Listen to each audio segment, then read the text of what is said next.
Shalom, hallelujah. आप सबको जय मसीह की। आइए परमेश्वर के वचन में से एक बहुत ही प्यारी पुस्तक और परमेश्वर के एक बड़े श्रेष्ठ दास पुराने नियम में, जिस प्रभु के भक्त का नाम है हबक्कुक, उनकी पूरी पुस्तक के ऊपर हम 2 या 3 भागों में अध्ययन करेंगे। हबक्कुक, हबक्कक जिसे हम इंग्लिश में कहते हैं, लेकिन हिब्रू में ये नाम है हबक्कुक। हबक्कुक का मतलब वो जिसे परमेश्वर अपने आलिंगन में लेता है। जैसे पंजाबी में कहें, वो जिन्हों परमेश्वर जफी पाउंदा है, या दूसरे शब्दों में the embrace of God, the one whom God embraces और the one who is the embrace of God. Hallelujah. इस प्रभु के दास का ये अद्भुत नाम है। और हबक्कुक, उसका पहले अध्याय का पहला वचन मैं पढ़ता हूं। The burden which Habakkuk the prophet did see. एक आध्यात्मिक बोझ जो परमेश्वर का दास हबक्कुक देखता है। हालेलुया। और यह पुस्तक इतनी अद्भुत है। इस पुस्तक में परमेश्वर का ये दास इस पुस्तक के पहले चरण में यहोवा परमेश्वर के सम्मुख बहुत सारे प्रश्न प्रस्तुत करता है और परमेश्वर से डायलॉग करता है, बातचीत करता है। और यहोवा परमेश्वर से अपेक्षा रखता है कि परमेश्वर उसके प्रश्नों का उत्तर उसे दे। और हम देखते हैं इस पुस्तक में God and Habakkuk, they are talking back and forth. Habakkuk और यहोवा परमेश्वर एक दूसरे से वार्तालाप करते हैं, बात करते हैं। ये पुस्तक बहुत से बाइबल के विद्वान मानते हैं कि कैलेडियंस या बेबीलोनियन लोग उनके इज़राइल के ऊपर आक्रमण के थोड़ा समय पहले या उसकी शैडो में, उसकी पृष्ठभूमि में लिखी गई है। ये जो नबी है उन दुश्मनों के आगमन की सूचना पा रहा है अपने हृदय में और परमेश्वर से प्रश्न करता है, परमेश्वर से सवाल करता है। और पहले अध्याय में यूं दिखाई देता है जैसे परमेश्वर का ये अद्भुत नबी बहुत कंफ्यूज्ड है, परप्लेक्स्ड है, विचलित है, सवालों से भरा हुआ है। और कई सवाल है इसके हृदय में जो परमेश्वर से पूछना चाहता है और डायलॉग करता है परमेश्वर से। प्रभु से पूछता है प्रथम अध्याय में, यहोवा परमेश्वर, sovereign king of the universe, सर्वशक्तिमान, सर्वव्यापी, सर्व सामर्थी परमेश्वर, अगम्य ज्ञान रखने वाला सृष्टा, क्यों पृथ्वी के ऊपर दुराचारियों को पनपने देता है? क्यों दुष्ट लोग फलवंत होते हैं? क्यों अधर्मी लोग तरक्की करते हैं, उन्नति करते हैं और आगे बढ़ जाते हैं? क्यों परमेश्वर के सच्चे लोग, परमेश्वर के पथ पे चलने वाले धर्मी लोग दुख उठाते हैं? ये ऐसी विडंबना को देखता है, मनुष्य की ऐसी पीड़ा की अनुभूति करता है और परमेश्वर से प्रश्न करता है कि जीवन में अन्याय क्यों है? जीवन, why is life unfair to some? जीवन क्यों एक पहेली की मानिंद है कुछ लोगों के लिए? मनुष्य के जीवन की पीड़ा, मनुष्य के जीवन का कष्ट जो ये नबी सोचता है शायद इनजस्टिस है, अन्याय है। और वो प्रभु से प्रश्न करके पूछता है कि प्रभु आप ऐसा क्यों करते हो? तो बीच में प्रभु उसे जवाब देता है, लेकिन कई बार ऐसे लगता है जैसे कई सवालों का परमेश्वर हबक्कुक को जवाब नहीं देता। तो हम पढ़ते हैं यशाया नबी की पुस्तक, उसका 55 अध्याय, उसका 8 और 9 वचन। यहोवा परमेश्वर मनुष्यों से क्या कहता है? यहोवा परमेश्वर कहता है, मेरे विचार तुम्हारे विचार नहीं, ना ही मेरे राह तुम्हारे राह है। परमेश्वर जो अद्वैत है, अजन्मा है, सनातन है, सर्वव्यापी है, महापराक्रमी है और बुद्धि और चेतना का स्रोत है, वो परमेश्वर वैसे नहीं सोचता जैसे मनुष्य सोचता है। परमेश्वर स्वर्ग में किस दृष्टिकोण को किस रीति से देखता है और पृथ्वी पे रहने वाले मनुष्य उसी सेम मसले को किस दृष्टिकोण से देखते हैं? Hallelujah. God who is almighty, परमेश्वर जो सर्वज्ञानी है, परमेश्वर जो सॉवरेन है, everything makes perfect sense to God. परमेश्वर जो सर्वज्ञानी, सर्व सामर्थी और सब कुछ जानने वाला है, जिसकी नजरों से कुछ भी छिपा नहीं है, उसके परिवेश में, स्वर्ग में हर चीज जो है मेक्स परफेक्ट सेंस। लेकिन हम लोग जो पृथ्वी पे हैं, मनुष्य, हमें बहुत से परमेश्वर के विचार समझ में नहीं आते। परमेश्वर के मार्ग, परमेश्वर की गति, परमेश्वर की विधियां, परमेश्वर की न्याय, परमेश्वर के काम करने का ढंग मनुष्यों को कई बार समझ नहीं आता। हम देखते हैं परमेश्वर का ये अद्भुत नबी हबक्कुक कंफ्यूज्ड है और प्रभु से बारंबार प्रश्न करता है, अपने जीवन की स्ट्रगल को प्रभु के आगे पेश करता है। प्रथम अध्याय में, जैसे मैंने आपसे शुरुआत में बताया, कि नबी कंफ्यूज्ड है, उसको परमेश्वर के मार्ग, परमेश्वर के विचार और परमेश्वर के काम समझ में नहीं आ रहे। लेकिन दूसरे अध्याय की जब हम बढ़ते हैं, हम देखते हैं वो परमेश्वर के चरणों में जाता है और वो परमेश्वर की उपस्थिति में तसल्ली पाता है, सुकून पाता है, इत्मीनान पाता है।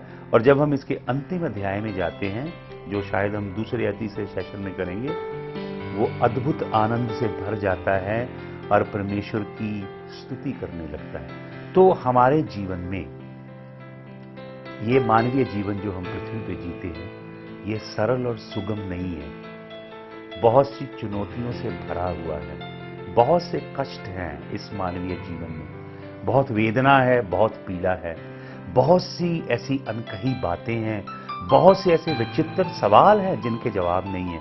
प्रत्येक मनुष्य के जहन में सवाल हैं और कुछ ऐसे सवाल हैं जिनका जवाब परमेश्वर हमें नहीं देता। God is not obligated to answer every question. ये जरूरी नहीं कि परमेश्वर हमारे सभी सवालों का जवाब दे। हालेलुया। तो नबी परमेश्वर से प्रश्न करता है, कुछ प्रश्नों का उत्तर परमेश्वर उसको देता है। दूसरे अध्याय में जब हम देखते हैं कि वो प्रभु की उपस्थिति में जाता है, भजन करता है प्रभु की उपस्थिति में। दूसरा जो इसका अध्याय है वो एक पोम है, एक कविता है। वो एक कविता की तरह एक भजन गा रहा है परमेश्वर के सन्मुख और कंफ्यूजन से कंसोलेशन की ओर जाता है। वो कंफ्यूज्ड है, उसे कुछ मालूम नहीं है, भ्रमित है, उसे समझ नहीं आ रहा कि क्या हो रहा है। लेकिन दूसरे अध्याय में जब परमेश्वर के सानिध्य में जाता है, परमेश्वर की उपस्थिति में जाता है, परमेश्वर की आराधना करने लगता है, तो उसके हृदय के अंदर एक अद्भुत तसल्ली, एक स्वर्गीय शांति आके विश्राम करने लगती है। और तीसरे अध्याय में जब हम पहुंचते हैं तो हम देखते हैं कि परिस्थिति बिल्कुल बदल जाती है। तो वो सवाल करता है परमेश्वर के लोगों के विषय में, यहूदियों के विषय में, इस्राएलियों के विषय में। सबसे पहले चरण में वो प्रभु यहोवा से पूछता है, परमेश्वर ये तेरे लोग हैं, तेरी विधियां, तेरे हुक्म, तेरी व्यवस्था तूने इन्हें दी, तूने पुरखों को दिया, तूने आराधना के रहस्य इन्हें दिए, तूने इन्हें मूसा का खेमा दिया, हैकल दी, मंदिर दी, आराधना, बलि, कुर्बानियां चढ़ाने की व्यवस्था दी, तूने अपने श्रेष्ठ नबियों, दासों को भेजा, चिताया। लेकिन फिर भी तेरे लोग दुष्ट क्यों हैं? अन्याय क्यों है उनके जीवन में? कुटिलता क्यों है? क्यों वो मूर्तियों की ओर भ्रमित हो जाते हैं? क्यों वो जनाकारी में, हरामकारी में और पाप और बदकारी में बार बार गिरते हैं? क्यों वो एक दूसरे के संग अन्याय करते हैं? तो ये बातें प्रभु के समक्ष रखता है। 5वां जो वचन है पहले अध्याय का, बड़ा अद्भुत है। प्रभु क्या कहता है? Behold ye among the heathen and regard and wonder marvelously, for I will work a work in your days which ye will not believe though it be told you। प्रभु यहोवा कहता है, मैं एक काम करने जा रहा हूं। पहले चरण में वो परमेश्वर के लोगों के विषय में परमेश्वर के आगे उलाहना देता है, कंप्लेन करता है कि तेरे लोग कैसे हैं, तेरे न्याय, तेरी विधियां, तेरे हुक्मों की पालना नहीं करते, इनका आचरण, इनका चरित्र, इनका जीवन और इनकी जीवन शैली तेरे वचन से कितना उलट है। तो प्रभु क्या कहता है 5वें वचन में? प्रभु कहता है, मैं काम करने जा रहा हूं, अद्भुत काम करने जा रहा हूं। Marvellous wonder and wonder marvellously, I will work a work in your days which ye will not believe. मैं एक ऐसा काम करने जा रहा हूं जिस पे तुझे आश्चर्य होगा और तू विश्वास भी नहीं करेगा। तो प्रभु क्या कहता है 6ठे वचन में, for lo I raise up Chaldeans, that bitter and hasty nation, which shall march through the breadth of the land to possess the dwelling places that are not theirs।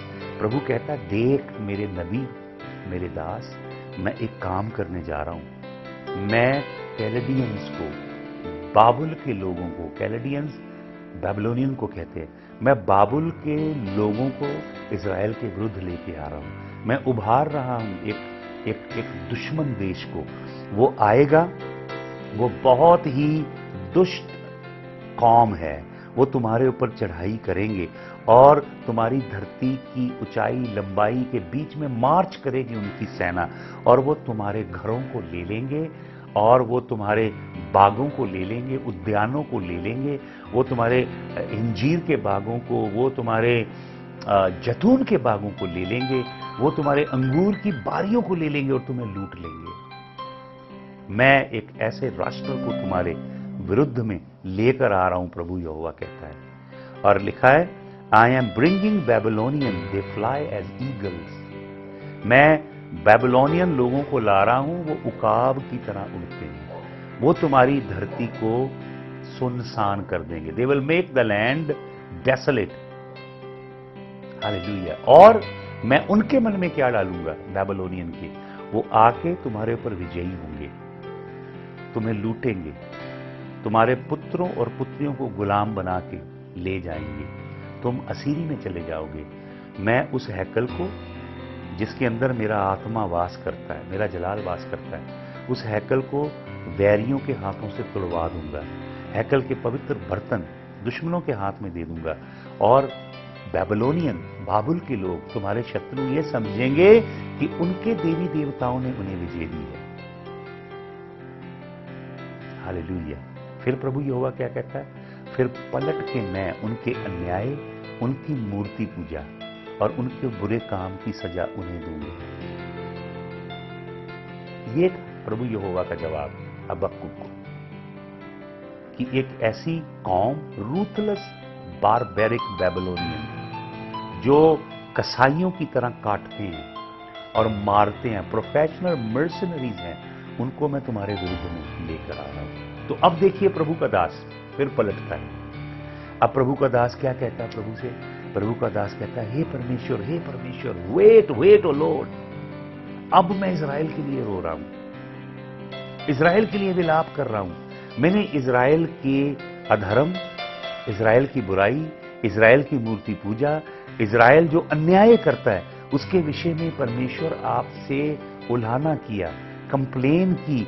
लेकिन हे परमेश्वर, ये जो बेबीलोनियन लोग आ रहे हैं, इनसे तेरे लोग कहीं ज्यादा धर्मी हैं, कहीं ज्यादा पवित्र है, वो तेरी प्रजा है। हे परमेश्वर, तू इतनी दुष्ट कौम को, बेबीलोनियन की, बाबुल के लोगों की दुष्ट कौम को, जो मूर्ति पूजक है, जो मर्सनरीज हैं, किलर्स हैं, जो मारते हैं लोगों को और काटते हैं, अन्यायी हैं, जो लोगों को लूट लेते हैं, हे परमेश्वर, तू उनको क्यों लेके आ रहा अपनी प्रजा के ऊपर? क्यों ये लोग जो दुष्ट आत्माओं की पूजा करते हैं, क्यों तेरे लोगों के ऊपर आके चढ़ाई करेंगे? सुनिए 12 वचन, art thou not from everlasting O Lord my God, mine holy one. हे परमेश्वर, क्या तू अनादिकाल से लेकर अनादिकाल तक नहीं है? हे पवित्र परमेश्वर, वी शैल नॉट डाई, हम मरेंगे नहीं। O Lord, thou hast ordained them for judgement, हम मरेंगे नहीं। परमेश्वर, तूने बाबुल के लोगों को हमें सजा देने के लिए, हमारा न्याय करने के लिए भेजा है। And O mighty God, thou hast established them for correction, वो डंडे की तरह हमारे ऊपर बरसेंगे, वो छिटी की तरह हमारे ऊपर आएंगे, कोड़ों की तरह हमारे ऊपर बरसेंगे, ताकि हे परमेश्वर, तू हमारे दंड की सजा हमें दे। तो क्या कहता है परमेश्वर का नबी, thou art of pure eyes than to behold evil. हे परमेश्वर, तू इतना पवित्र है कि तू बुराई को देख भी नहीं सकता। प्रभु को अपना तर्क पेश कर रहा है। तो हे परमेश्वर, कैसे तू इतने बुरे इन बेबीलोनियन लोगों को अपने लोगों के ऊपर चढ़ाई करने देगा? क्यों परमेश्वर ऐसा अन्याय? तेरे लोग तो रास्तबाज हैं, तेरे लोग बुरे हैं, बुराई की है उन्होंने, लेकिन ये बेबीलोनियन लोग जो हैं, कैलेडियंस हैं, ये तो बहुत बुरे हैं, दुष्ट हैं। क्यों तू अपनी प्रजा को इनके पैरों के नीचे कुचलवा रहा है? प्रश्न करता है प्रभु से। मैं आपको बताना चाहता हूं, परमेश्वर आपके प्रश्नों से विचलित नहीं होता। हमारा परमेश्वर जिसकी हम सेवा करते हैं वो इतना विराट है, इतना महान है, इतना यशस्वी है कि वो आपके और मेरे सवालों से घबराता नहीं है। हमारा परमेश्वर सर्वज्ञ है, सर्वज्ञानी और all intelligent and all wise है। उसके पास हमारे सभी सवालों का जवाब है। मनुष्य का मन, मनुष्य की समझ, मनुष्य की बुद्धि बहुत सीमित है। हमारा ज्ञान बहुत सीमित है। इस ब्रह्मांड की कॉम्प्लेक्सिटी को हम समझ नहीं पाते कि ये ब्रह्मांड कितना विराट है। हम समझ नहीं पाते परमेश्वर के अगम्य ज्ञान को, परमेश्वर के अगम्य मार्गों को। तो क्या परमेश्वर से प्रश्न करना गलत है? बिल्कुल नहीं, कदापि नहीं। परमेश्वर का यह नबी पूरे पहले अध्याय में परमेश्वर से सवाल करता है, परमेश्वर से प्रश्न करता है। अलग अलग लोगों के अलग अलग प्रश्न हैं। परमेश्वर ने जब मूसा को बुलाया, दर्शन दिया आग की जलती झाड़ी में से, तो मूसा ने परमेश्वर से बहुत से बहाने लगाए। परमेश्वर मैं बोल नहीं सकता, परमेश्वर मैं तो ये काम नहीं कर सकता, परमेश्वर मैं वो काम नहीं कर सकता। परमेश्वर ने मूसा के सभी बहानों को लिया और परमेश्वर ने कहा कोई बात नहीं, मैं तेरे संग खड़ा हूं। मैं तेरे भाई एरन को, हारून को तेरे संग भेजता हूं, वो तेरा मुंह बन के तेरे लिए बात करेगा। हालेलुया। मूसा फिरौन के आगे खड़ा हो जाता है। फिरौन मूसा से कहता, शायद फिरौन ने मूसा से कहा होगा, तू वही नहीं है जिसने 40 वर्ष पहले मिस्री को मारा और उसको रेत में दबा के भागा है, और अब तू किसी यहोवा परमेश्वर के नाम की दुहाई देता है कि उसके लिए मैं प्रजा को जाने दूं। देख, अब मैं तेरे लोगों के लिए, वो मेरे गुलाम हैं, और वो जो इतने मिलियन मेरे गुलाम हैं उनको मैं आसानी से जाने नहीं दूंगा। वो स्लेव लेबर है मेरे लिए। उन्होंने मिस्र का निर्माण किया, मिस्र की इमारतें बनाई हैं, मिस्र के अंदर सारा लेबर का काम उन्होंने किया। वो फ्री की लेबर है मेरे लिए, मैं उन्हें क्यों जाने दूं? अब मैं तेरा काम और मुश्किल करने जा रहा हूं। पहले मिस्री लोग इजरायलियों को मिट्टी देते थे और मिट्टी में स्ट्रॉ देते थे, जिसे पंजाबी में तूड़ी कह देते हैं। वो मिट्टी के अंदर मिक्स करके ईंटें बनाई जाती थी और उसकी वजह से मिट्टी जल्दी मिक्स हो जाती थी। तो अब फिरौन ने कहा मैं स्ट्रॉ नहीं दूंगा उनको, और अब उनका काम और भी मुश्किल हो गया। मूसा लौट के इब्रानियों के पास गया, यहूदी लोगों के पास जो मिस्र में गुलाम है। वो मूसा से कंप्लेंट करने लगे, पहले तो हमारा काम आसान था, अब हमारा काम और मुश्किल हो गया। अब हमें ईंटें बनानी पड़ रही हैं उतनी ही, लेकिन बिना स्ट्रॉ के। तो मूसा फिर प्रभु के पास जाता है, फिर प्रभु से कहता है, क्यों परमेश्वर, आपने ऐसा क्यों किया? प्रभु आप ऐसा क्यों कर रहे हो? मेरी समझ में नहीं आ रहा। जिर्मिया नबी की पुस्तक में से एक वचन पढ़ता हूं, बड़ा अद्भुत वचन है। जिर्मिया नबी की पुस्तक आप निकालिएगा और उसका आप पढ़िए 12 अध्याय में से एक वचन, जिर्मिया 12 और उसका पहला वचन सुनिए। Righteous art thou O Lord when I plead with thee, yet let me talk with thee of thy judgements, wherefore doth the way of the wicked prosper, wherefore are all they happy that deal very treacherously. परमेश्वर का दास जिर्मिया प्रभु से कहता, प्रभु रुकिए, मुझे आपसे बात करनी है। प्रभु आप तो धर्मी हो, न्यायी हो, यहोवा परमेश्वर, मैं आपके साथ प्लीड करता हूं, आपके साथ बात करना चाहता हूं। लेट मी टॉक विद दी, मुझे तेरे से बात करनी है यहोवा परमेश्वर। हालेलुया। जिर्मिया नबी कहता है, प्रभु मुझे आपसे बात करनी है, ऑफ दाई जजमेंट्स, आपके न्याय के विषय में। मुझे आपके न्याय के बारे में आपसे बात करनी, जो जजमेंट आप लेते हो। Wherefore doth the way of the wicked prosper, क्यों दुष्ट लोग इस दुनिया में फल फूल रहे हैं? क्यों अधर्मी धन और संपत्ति कमा रहे हैं और फलवंत हो रहे हैं, सफल हो रहे हैं? उनके सारे काम सफल हो रहे हैं, वो फूल फल रहे हैं। और क्यों तेरे लोग जो तेरे राहों में, तेरे मार्गों में चलते हैं, क्यों वो दुख उठा रहे हैं? यिर्मयाह प्रभु से प्रश्न करता है,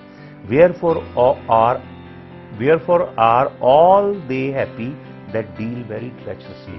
वो लोग जो दुष्टता से, कुटिलता की चाल चलते हैं, क्यों वो लोग प्रॉस्पर हो रहे हैं, धनी हो रहे हैं, क्यों वो लोग बरकत पा रहे हैं? प्रभु से ये सवाल करता है। आप भजन संहिताएं पढ़ें, भजन संहिता 10 का पहला वचन पढ़ें।